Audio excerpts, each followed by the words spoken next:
सच्ची दोस्ती। बहुत समय पहले हिमालय की तराई में एक छोटे से गांव में दो घनिष्ठ मित्र रहते थे, अर्जुन और सूरज। दोनों बचपन से ही साथ बड़े हुए थे और उनकी दोस्ती की मिसाल पूरे गांव में दी जाती थी। अर्जुन बहुत समझदार और शांत स्वभाव का था, जबकि सूरज निडर और साहसी था। दोनों एक दूसरे की खूबियों और कमियों को बहुत अच्छी तरह समझते थे। एक दिन गांव में एक बूढ़ा साधु आया और उसने गांव वालों को बताया कि पास के घने जंगल में एक रहस्यमयी गुफा है, जिसमें एक अद्भुत खजाना छिपा हुआ है, लेकिन उस गुफा तक पहुंचना बहुत खतरनाक है। साधु ने यह भी बताया कि केवल सच्ची दोस्ती और साहस ही उस खजाने तक पहुंचने में मदद कर सकते हैं। अर्जुन और सूरज ने तय किया कि वे इस रोमांचक यात्रा पर जाएंगे और खजाने को खोजेंगे। वे दोनों सुबह सुबह ही जंगल की ओर निकल पड़े। जंगल में प्रवेश करते ही उन्हें अजीब अजीब आवाजें सुनाई देने लगी। चारों ओर घना अंधेरा और रहस्यमयी वातावरण था। अर्जुन ने नक्शा निकाला और दोनों ने गुफा की दिशा में बढ़ना शुरू किया। चलते चलते उन्हें एक नदी मिली, जिसका पानी बहुत तेजी से बह रहा था। नदी को पार करना बहुत मुश्किल था।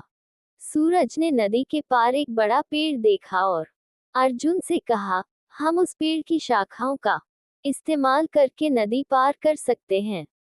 अर्जुन ने सहमति दी और दोनों ने पेड़ की शाखाओं का पुल बना लिया। नदी पार करने के बाद वे दोनों और गहराई में जाने लगे। थोड़ी देर बाद उन्हें एक विशाल चट्टान मिली, जिसके पीछे गुफा का मुंह था। गुफा के बाहर एक बड़ा सांप पहरा दे रहा था। अर्जुन ने सोचा कि अगर उन्होंने सांप को चकमा नहीं दिया तो वे गुफा में प्रवेश नहीं कर पाएंगे। सूरज ने अपनी बहादुरी दिखाते हुए सांप को अपनी ओर आकर्षित किया और अर्जुन ने पीछे से चुपके से गुफा में प्रवेश किया। गुफा के अंदर बहुत अंधेरा था।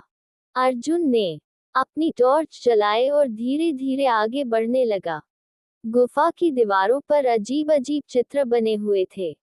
चलते चलते अर्जुन एक बड़े कक्ष में पहुंचा, जहां चारों ओर सोने के सिक्के और कीमती रत्न बिखरे हुए थे। अर्जुन ने सोचा कि उसे सूरज को बुलाना चाहिए ताकि दोनों मिलकर खजाना निकाल सकें। अर्जुन ने वापस जाकर सूरज को बुलाया और दोनों ने मिलकर खजाना इकट्ठा करना शुरू किया। तभी गुफा के अंदर से एक रहस्यमय आवाज आई, ये खजाना केवल सच्ची दोस्ती और साहस के लिए है। अर्जुन और सूरज ने उस आवाज को सुना और समझ गए कि उनकी सच्ची दोस्ती और साहस ने ही उन्हें इस खजाने तक पहुंचाया है। दोनों ने खजाना गांव में लौटाकर सभी गांव वालों के साथ बांट लिया। गांव में खुशियां मनाई गईं और अर्जुन और सूरज की दोस्ती की मिसाल और भी बढ़ गई। इस तरह उन्होंने सच्ची दोस्ती और साहस का महत्व समझा और सभी के दिलों में अपनी जगह